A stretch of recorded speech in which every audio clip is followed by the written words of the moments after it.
from long distance. They would use smoke signals, they would use drums, they would shout certain sounds, they would create animal sounds, they would use torches, flags.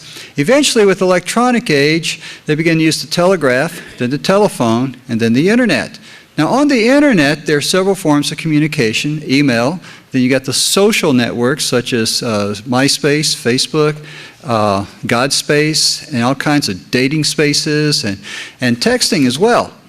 Now, there's a special form of texting and social network that began to come into existence about 6 years ago called Twitter.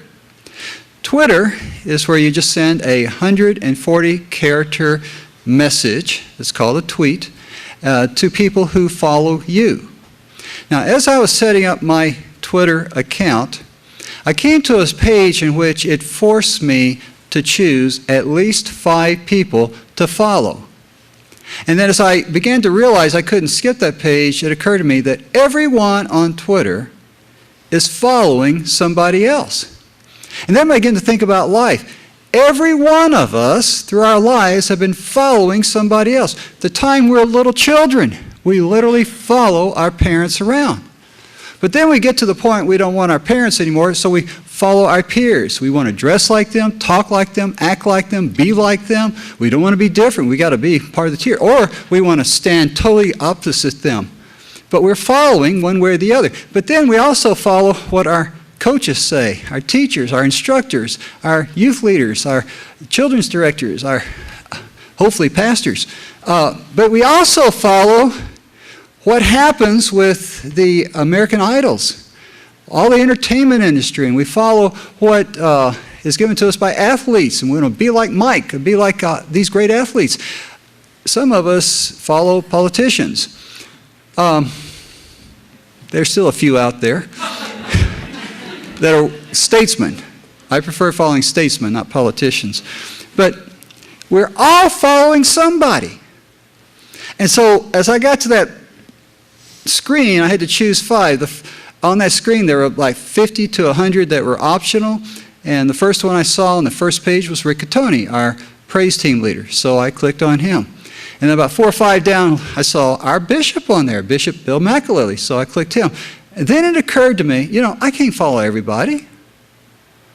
I mean, if you and I try to follow everybody, we're going to be torn in all different directions. We're going to try to please everybody. If we're following everybody, how can we follow everybody? We don't have time to follow everybody, which made me think we better be careful who we follow. Now, I told y'all the first Sunday I was here, don't follow me. I can lead you astray. No one should follow another person. People can lead us astray. But if all together we follow Jesus, we'll have a better chance of following in the right direction. Which means that the one that we need to follow is Jesus Christ. Now, of all the books that are bestsellers about leadership, every year, several books are bestsellers about leadership. I've only known of one book about fellowship, about being a follower, and that's the Bible. Entirely about following God, following Jesus. Why is that important? If you and I are going to be leaders, we have to be careful who we follow. Because who we follow, who we listen to, will reflect in how we lead. We need to be following Jesus. Now, in the scripture, Jesus comes to Andrew and Peter, James and John, and says, follow me. Notice what they do. It's amazing. They dropped everything, and they followed him. They dropped their business, their livelihood. It even says that James and John left their father. They left everything behind. Now, I really doubt most of us would do that. We want to know what the job description is. We want to know what the income is. We want to know what the hours are. We would want to know what the benefits are. We're going to have holidays, vacation time. We want to know, we're going to have insurance, 401k. We got to have all this in place before we will take a step to follow anything. We want to be sure. But these disciples dropped everything and they followed Jesus. Now, I know of people who've done that. I've known of people who've given up these 7-digit incomes to be missionaries and pastors and school teachers and social workers. Andrew Young was a leader in the civil rights movement. Andrew, first African-American mayor of Atlanta. He was a U.S. ambassador for the United States to the United Nations. He was also a pastor. One day his daughter came to him and said, "Daddy, I was listening to a missionary from Uganda talking about what's going on in Uganda, and I've been praying about it, and I think God wants me to go to Uganda." He said, "Well, people here on the streets need you here in Atlanta too." He says, "I know that, but God, I feel, wants me to go to Uganda." "Well, honey, you can get hurt in Uganda." "Yeah, we can get hurt here in Atlanta too on the streets." "But you could get killed in there." "Yes, and I can be killed anywhere." Well, he prayed about it. He struggled. He didn't want his baby girl to go to Uganda. So finally, he gave her his blessing. He put her on the airplane, and he said as she was flying away, "When I baptized her and raised her up, the most I wanted for her was to be a respectable Christian. What I didn't expect was to turn out to be a real one."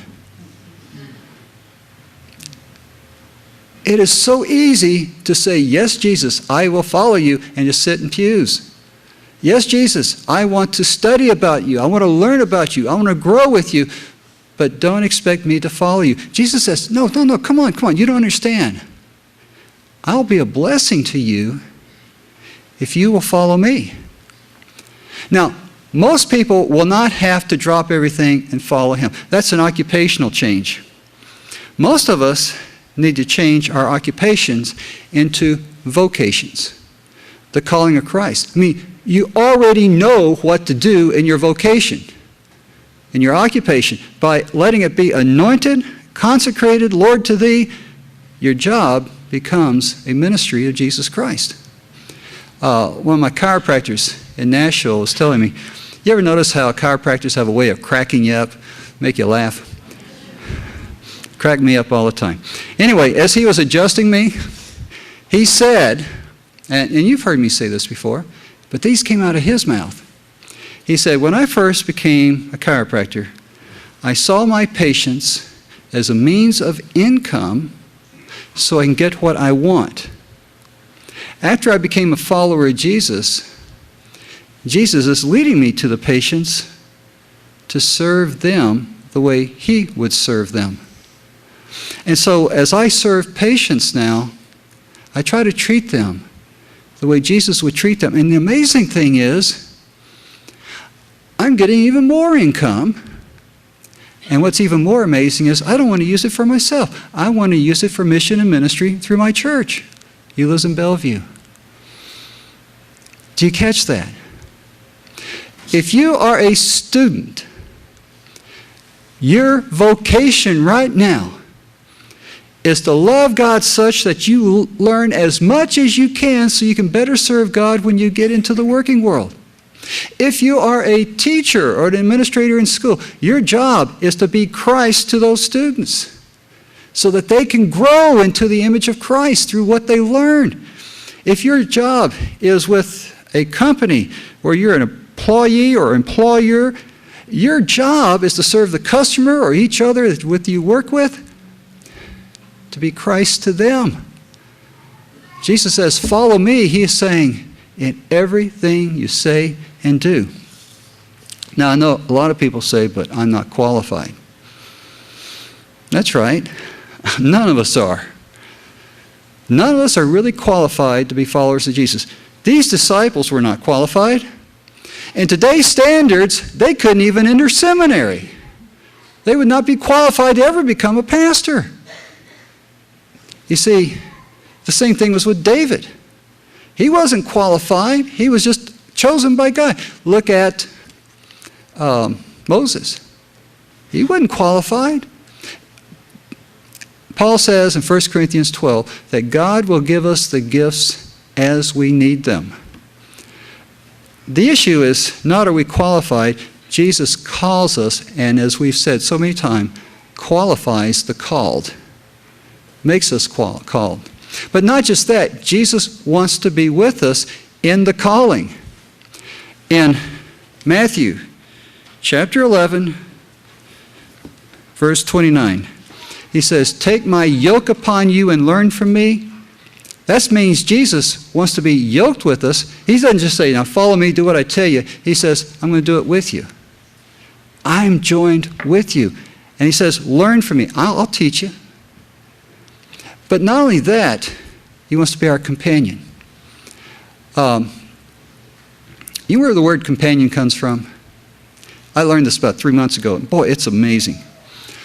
The word companion comes from two Latin words, cum, C-O-M, which by itself means with, but when it's put with panion, it means together with.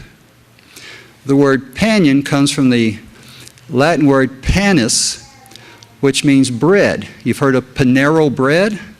That's redundancy, bread. Companion is someone with whom you eat bread with. Now, how does that mean this is like your comrade, your best friend? Where does that come from? Because in Jesus' day, when you ate a meal, you only ate with family or friends. Why? Because you ate out of the same bowls, you drank from the same cups. And many times, unless you were wealthy and you had table and chairs, you laid down on your side while you ate, which meant someone had to get your back. That's where the phrase comes from, "I've got your back." Which means then, you only ate with family and friends. So then when Jesus eats with the tax collectors, and he's criticized in Matthew 11, verse 19, which says, he is criticized because he's a friend of tax collectors and sinners. Do you catch that? Is there anyone a sinner in this room? He chooses to eat with us because he chooses to be our friend. Now, notice these disciples. They did not choose to follow Jesus. Jesus chose them. In John 15:16, it says, "You did not choose me, but I chose you." Now, do you catch all this? Church, do you catch this? This is real. How many of you have ever been in a line, a group of people, and two people were chosen as captains, and their job is to pick a team? Have any of y'all ever done that? Okay, you know what I'm talking about. Who gets chosen first? Usually the best athletes or the most intelligent, right? Who gets chosen last? Less athletic, least intelligent. And I always felt bad for those people who were chosen towards the last. But understand this about Jesus choosing. If you are alive, Jesus chose for you to live here and now for a particular person. God has chosen you to be here today or in the situation where you live, at your job, has chosen you to do what you are doing. That means, catch this, he's saying, I have faith in you. That's why I created you. I love you. I support you. I will be with you. I'm your companion. I'm yoked with you. I will qualify you. I will give you what you need. Now, come on. Follow me. Follow me. And then notice what else he does. He gives us the bread. Today we have communion. He gives the bread. He doesn't say, I just want to be your companion. I will give you the bread. I will give you me. I just don't want to be out front. I want to live and dwell within you. As you receive the bread today, anew, receive Christ. Because Jesus chose to give himself to you again. And how many times have we messed up this week? Anyone messed up this week? Sin? Jesus chooses. He chooses.